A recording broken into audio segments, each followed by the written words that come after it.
Folks, Troy Dooley, the Beachside CEO. Just kind of hanging out today. We're getting ready to go over and do some moving because we got all kinds of packing to do from one place to the other.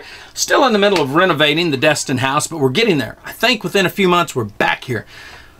But over the weekend, I got contacted about wrongful terminations. I got contacted about cases in federal court in Australia and other countries. We started getting questions and statements. I had people say, Troy, you skirt the issues. You don't want to talk negatively about a client. Sometimes that's true, man. I'm one of these kind of guys. I'd rather not talk negative at all, but sometimes there's just critical stuff that you got to talk about. But the question arises, is this journalism? Is it paid editorials? Ted Knighton has a pretty good blog, pretty good community over there. He's the statistics man, but he's got all kinds of stuff coming into his site. People go there for information. Tom Chenault has advertisers on his radio show, and people go to listen to the king of radio about whatever it is he's talking about.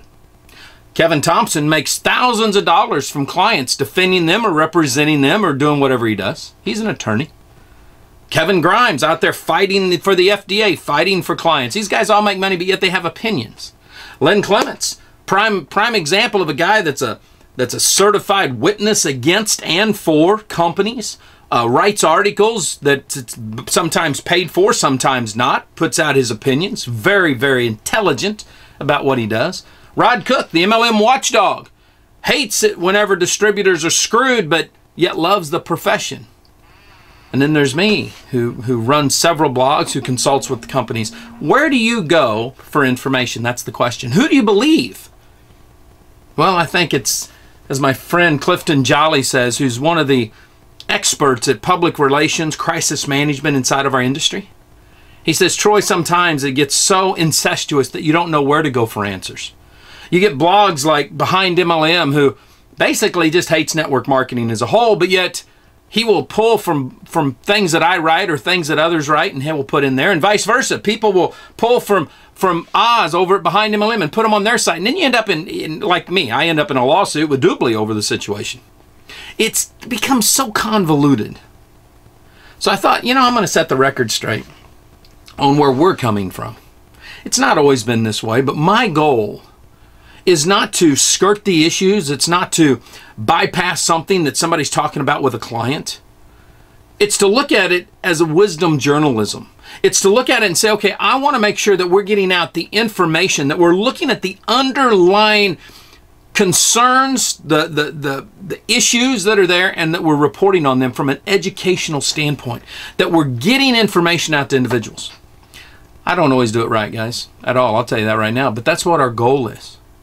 And yes, sometimes we have people that we're working for that we'll put up a review, and part of that is in our contract. We're gonna put up a review of the company the way we see it.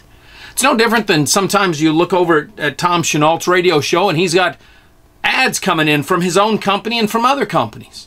It's no different than Len Clements and what he does as a consultant, or Rod Cook or Ted Knighton or anyone else. But it's a matter of, we don't want to get in there and say, oh, this company, I'm going to slam them. Somebody not too long ago said, Troy, didn't you slam Janess and all their deals? No, we did slam the deal making, and we slammed the income claims. But I was very clear that this wasn't against Janess as an institution. It was against a behavior, a cultural behavior, and it happens in other companies also. We've looked at companies who've had bad ingredients in their products, and we've honed in on the ingredient more than we honed in on the company itself. That's where we differ from people.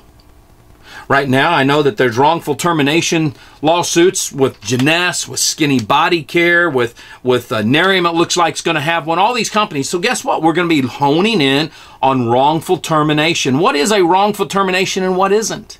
There's some possible regulatory issues coming down for income claims and product claims. We're going to hone in on those. Not against the company, but against the actions and the behaviors of the individuals, whether it's at corporate, in the field, or both.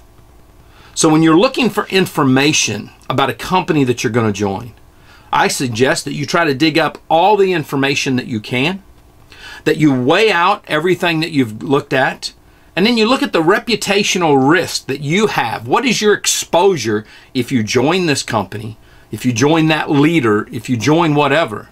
You decide what's right for you. Just make sure that you understand the risk that is involved and where it may lead you.